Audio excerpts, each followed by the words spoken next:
Alright guys, thank you so much for untuk video kali ini.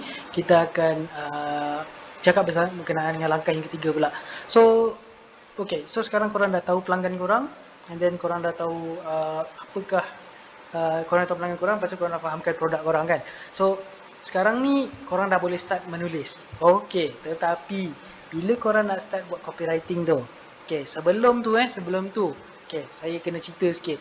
Okay, first thing first bila nak menulis tu, tak ada siapa kisah pasal korang. Betul tak? Okay, contoh saya beri contoh. Saya ambil lah member korang Saya ambil member korang. Member korang datang, dia cerita, asyik cerita masalah dia je. Okay, saya nak tanya korang, korang kisah ke tak? Tak kisah kan? Jujur katalah, tanya, trust me.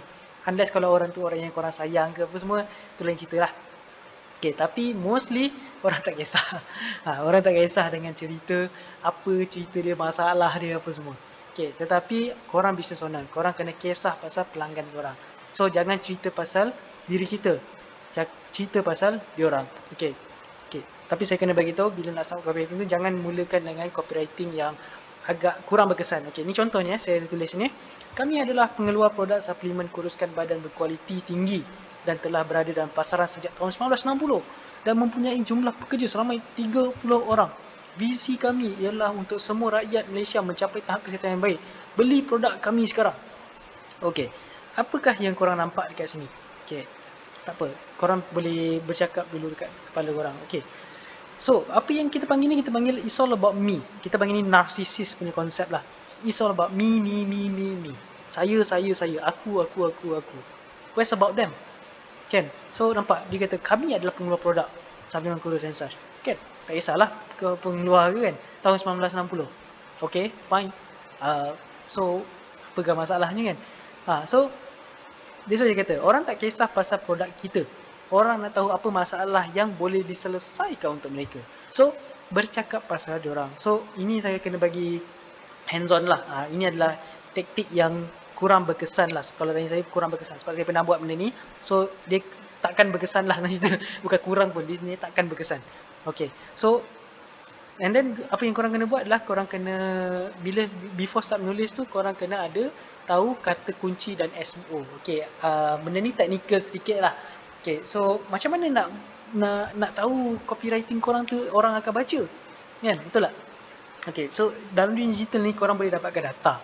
Okay, so untuk optimumkan lagi korang punya content copywriting ni, korang boleh gunakan keyword ataupun kata kunci yang traffic dia tinggi. Okay, macam mana nak tahu benda tu? Saya tak tahu, saya main agak je ni semua. Okay, betul, main agak tu boleh je.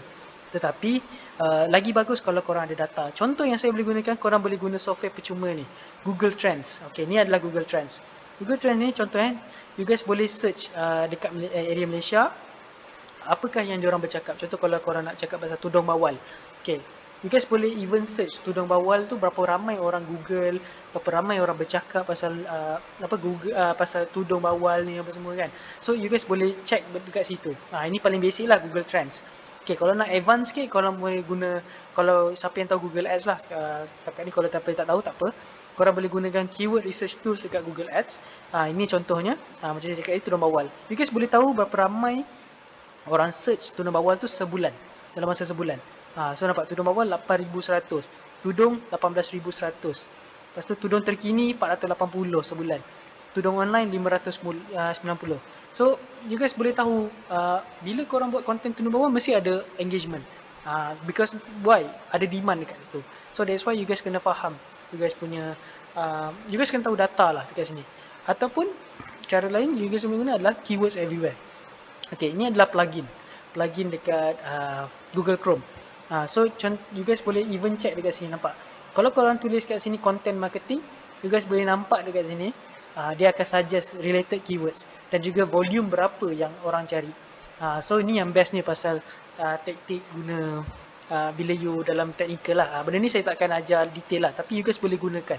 You guys boleh search dekat Google Trends, keyword research tool dan juga keywords everywhere. Benda ni boleh digunakan secara percuma. So nombor 3, apa yang you guys kena buat adalah produk korang mesti selesaikan masalah mereka. Macam saya beritahu tadi lah, you guys kena faham produk yang bagus bukanlah bukanlah bercakap pasal diri sendiri, tapi bercakap apa masalah yang boleh korang selesaikan kepada customer.